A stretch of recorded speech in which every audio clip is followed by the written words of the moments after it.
नमस्कार, मैं हूं रविराजन। कैमरे के पीछे हैं दीप बाबू। आज तारीख है 25 सितंबर। मौसम बहुत अच्छा है। जगह पर हम रहते हैं उसके आसपास की कुछ विशिष्ट जगहों पर आपको लिए चलते हैं आज इस वीडियो के माध्यम से। खड़ा हूं, यह एक तिराहा है। मेरे पीछे जो रास्ता जा रहा है यह जाता है सरपोसल की तरफ। सरपोसल द्वार जो ईसा का मुख्य द्वार है, और इसके पीछे जब इरेटिपुल्लम से आप सेमेडू होते हुए आते हैं तो इस रास्ते से आप आते हैं। यहाँ एक फॉरेस्ट रेंजर का ऑफिस है।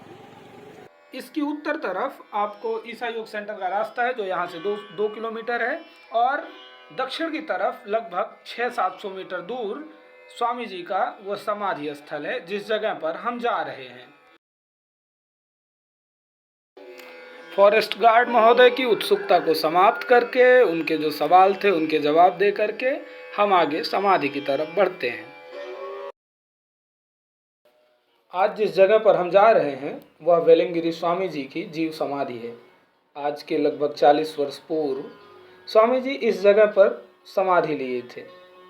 इनके बारे में अगर मैं विस्तार से कहूँ तो इनका जन्म चिन्ना कोलापट्टी नामक स्थान पर हुआ जो सैलम में पड़ता है सन 1938 में।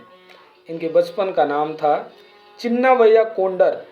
यह अपने माता पिता की 5वीं संतान थे। 9 वर्ष की उम्र में स्वामी जी के भीतर तीव्र आध्यात्मिक प्यास जागृत हुई, जिस कारण से इन्होंने अपने सांसारिक जीवन का त्याग करके शंकर आश्रम के स्वामी शंकरानंद जी की शरण ली। यहाँ स्वामी जी 10 वर्ष तक रहे। उसके पश्चात गुरु आज्ञा से उत्तर भारत में तीर्थाटन किया।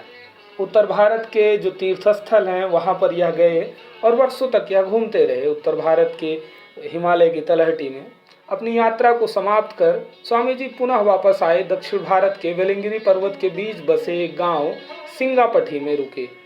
यहाँ अपनी झोपड़ी में रहते हुए स्वामी जी ने आसपास के इच्छुक लोगों को जड़ी बूटियों के साथ योग की सिद्ध विद्या सिखाई। यह सूक्ष्म जो योग की विद्या जानते थे उसको विस्तार से लोगों को समझाया।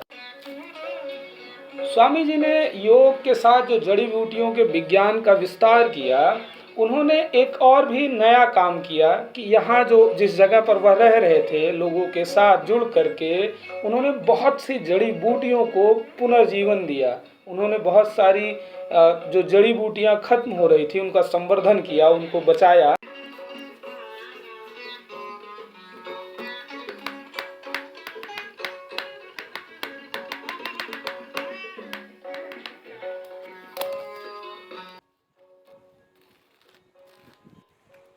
यह रास्ता बहुत ही सुंदर है।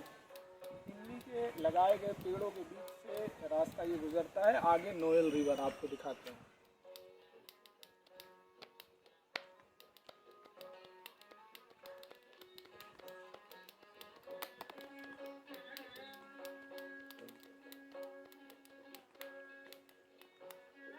यहाँ पर आसपास के क्षेत्र के जो लोग हैं, विशेष करके स्त्रियाँ कपड़े धोने के लिए आती हैं, जिसकी वजह से यह पगडंडी बनी हुई है।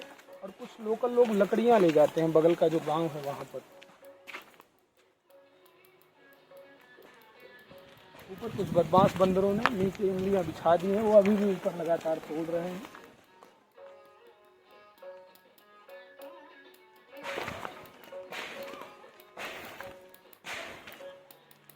यह है नोएल रिवर। अपने मूल कहानी को थोड़ी देर के लिए रोककर आपको इस नदी के बारे में बताते चलें। नोएल नदी तमिलनाडु राज्य के पश्चिमी हिस्से में बहने वाली नदी है। इसका उद्गम केरल की राज्य सीमा के नज़दीक पश्चिमी घाट से होता है। पश्चिमी घाट को लोग वेस्टर्न घाट्स के नाम से जानते हैं।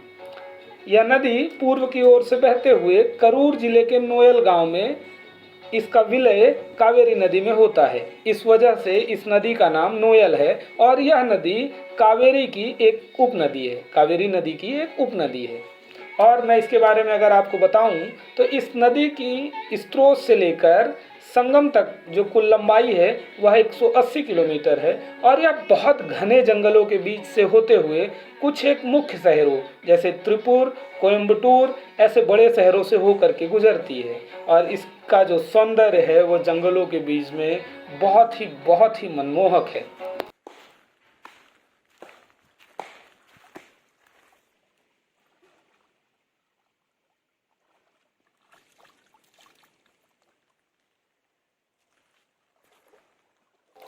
तो पसीना पोंछ करके, हाथ मुंह धो करके हम आगे बढ़ते हैं और अपने मूल कहानी पर आते हैं कि जब स्वामी जी गुफा में रह रहे थे और इस मूलिंगाड़ू गांव में रह रहे थे, बार बार वेलिंगिरी पर्वत पर जाने की वजह से या कुछ और भी कारण रहे होंगे, स्वामी जी वेलिंगिरी स्वामी के नाम से बहुत विख्यात हो गए। आसपास के क्षेत्र में, पूरे दक्षिण भारत में उनकी बहुत मान्यता है।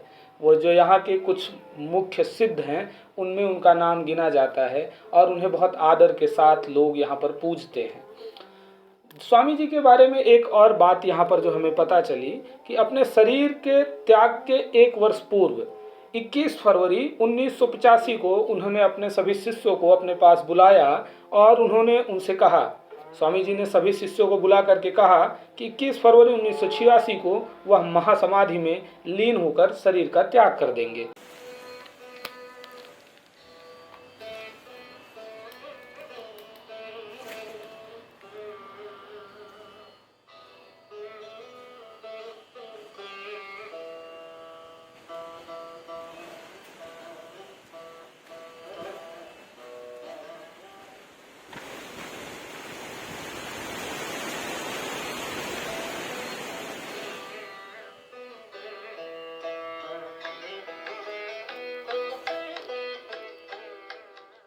जंगल को लेकर जितनी मेरी समझ है, उस समझ के हिसाब से मैं ये कह सकता हूँ, यहाँ पर बहुत हिंसात्मक पशु तो नहीं आते होंगे, लेकिन यहाँ पर सांपों का बसेरा होगा। विशेष करके अजगर जैसे सांप जो पानी के पास रहना पसंद करते हैं ताकि छोटे जीवों को पकड़ करके अपनी क्षुधा पूर्ति कर सकें। तो ये सुंदर नज़ारा बाबू आगे की तरफ दिखाइए कृपया। आपने डिस्कवरी पर जैसा देखा है अमेजोन के जो जंगल हैं, कुछ उस तरीके का नज़ारा है। ये चिड़िया ऊपर से आई और उसने अपने लिए शिकार खोजा और निकल गई।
स्वामी जी के शरीर त्याग करने के पश्चात उनके शिष्यों के द्वारा उस जगह को मंदिर के रूप में परिवर्तित कर दिया गया। यहाँ पर 365 दिन दर्शनार्थियों के लिए सुबह के 7 बजे से शाम के 5 बजे तक जगह खुली होती है। आप यहाँ आकर के ध्यान कर सकते हैं। यहाँ भोजन निःशुल्क है। साल के 365 दिन अगर आप आते हैं तो आपको यहाँ पर भोजन निःशुल्क है। यहाँ स्त्रियों के लिए कोई विशेष नियम नहीं है, लेकिन यदि आप पुरुष हैं तो आप यहाँ पर भीतर जो गर्भगृह है उसके अंदर अर्धनग्न होकर ही प्रवेश कर सकते हैं। आपको अपने ऊपर के शरीर के सारे कपड़े उतारने होते हैं। यह मंदिर के भीतर का मुख्य दृश्य आप देख पा रहे हैं। यह जगह पूर्णिमा के दिन रात्रि भर पुरुषों के लिए खुली रहती है। साथ ही मैं एक बात और भी जोड़ दूं कि यह ऊर्जा क्षेत्र है। आप यहाँ पर आएंगे, आप यहाँ पर कुछ समय बिताएंगे, तब आप यहाँ के बारे में जान पाएंगे। बिना आए जानना संभव नहीं।